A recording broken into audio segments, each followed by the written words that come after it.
ഇപ്പൊ പോലീസ് സംവിധാനത്തിന് അതും ഇതിലിരുന്ന ഒരാൾ, ഇപ്പൊ കമ്മ്യൂണിസ്റ്റുകാർ പണ്ട് പോലീസ് ഞങ്ങൾക്ക് പുല്ലാണ് എന്ന് പറഞ്ഞിട്ടുണ്ട്. ഇപ്പൊ അവര് പോലും അങ്ങനെ പറയാറില്ല. കാരണം അവർ ജനാധിപത്യത്തിന്റെ ഒരു ഭാഗമാണ്. പക്ഷേ ഇപ്പൊ ജനാധിപത്യത്തിന്റെ ഭാഗമായി നിൽക്കുന്ന ഒരു രാഷ്ട്രീയ പാർട്ടി, അതും ആണല്ലോ BJP ജനാധിപത്യത്തിന്റെ ഭാഗമായി നിൽക്കുന്ന രാഷ്ട്രീയ പാർട്ടിയാണെന്നാണല്ലോ പറയുന്നത്.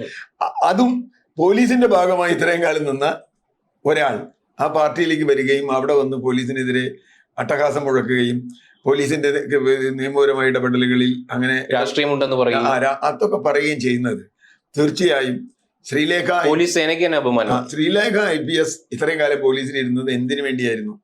എന്ത് മനസ്സോടുകൂടിയായിരുന്നു അവരിരുന്നത്? ഇപ്പൊ പുറത്തു വന്നിട്ട് അവരെന്താ പറയുന്നത്? അവരുടെ പഴയകാല ജീവിതത്തെയാണോ നമ്മൾ വിലയിരുത്തേണ്ടത്, ഇപ്പോഴത്തെ ജീവിതത്തെയാണ് വിലയിരുത്തേണ്ടത് എന്നുള്ള സംശയം പോലും ഉണ്ട്.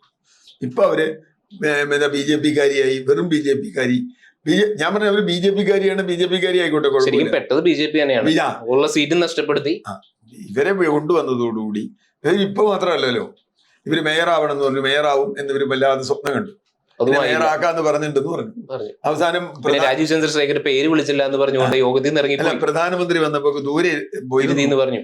പിന്നെ ഡൽഹിക്ക് പോയപ്പോ വേറെ പോയി.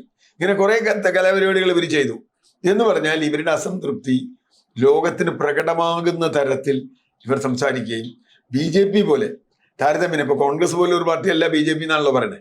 കുറെ കൂടി അച്ചടക്കവും ഒക്കെ ഉണ്ടെന്നാണ്, വിനയം ഇല്ലെങ്കിൽ അച്ചടക്കമെങ്കിലും ഉണ്ട്. അപ്പൊ എന്നിട്ട് പോലും അവര് എല്ലാ നേതാക്കന്മാരെയും വെറുപ്പിക്കുന്ന തരത്തിലുള്ള ഒരു നിലപാടെടുക്കുകയും ആ നിലപാടിന്റെ ഫലമായി അവർ വല്ലാതെ തരം താഴുകയും അതിന്റെ ഫലമായി BJPക്ക് തന്നെ വലിയ തോതിൽ ഒരു ഇടിവുണ്ടാക്കുകയും ചെയ്തു. BJP ഇടിയുന്നതിൽ വിഷമിക്കുന്ന ആളല്ല ഞാൻ, എന്നാൽ പോലും ഒരു രാഷ്ട്രീയ പാർട്ടിയുടെ ഒരു നിരീക്ഷകൻ എന്ന നിലയിൽ രാഷ്ട്രീയ പാർട്ടിയെ കാണുമ്പോൾ അവർക്ക് തന്നെ ദോഷമുണ്ടാക്കുകയും ചെയ്തു എന്ന് ഉറപ്പിച്ച് പറയാവുന്ന ആളാണ് ശ്രീലേഖ.